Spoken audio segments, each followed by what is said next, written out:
If you have an academic project, either in your master or PhD, you are the project manager of your own work. You need to know if you should run your project in agile or predictive way. Nowadays, we are hearing it be more flexible, bring more iteration, test different approaches. But if we use this agile as a buzzword blindly without knowing where exactly to use it, it brings more chaos rather than more clarity. In this video, I explain exactly where you need to be more agile and where you should avoid it at all costs.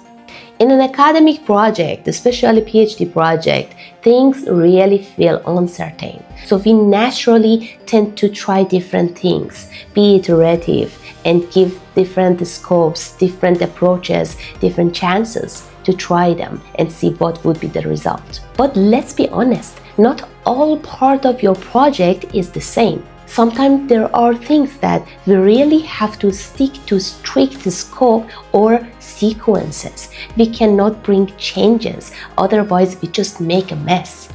For that, how to choose your project mode, I propose something to you.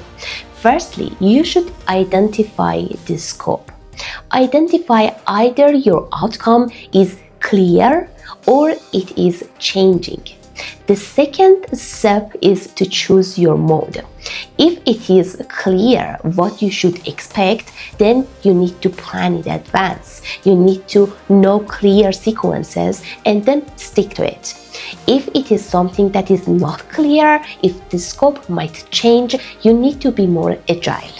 It means that you need to iterate, test, and see if it is working or not, adapt, and go for the next iteration. The third step is operate. Now you know the mode of your project in different aspects, then you need to just keep them separate, not mixing them. Let's go through an example.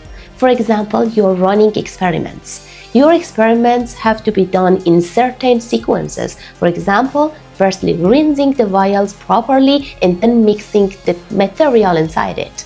You cannot bring any changes. You cannot mix first and then rinse it. You just bring a mess into these sequences if you don't take it seriously, planned in advance. For example, in advance you know when to go to the lab, when to book certain machine.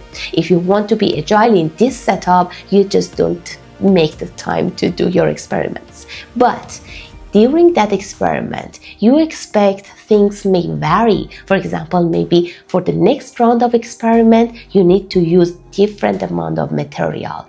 This is the research direction that you need to be agile. You need to iterate. You need to give this sprint of first run some time to see what would be the result and then be agile to be able to change the way that you work for the next sprint. This way you are structured. You know where and when to use what. So if you use agile in the right place, this gives you power. But if you use it in the wrong context, it just brings more noise. Drop me in the comment if you have a specific question to doing it agile or predictive and you're confused about something, you're not sure if you should do it in which direction. I will guide you through that.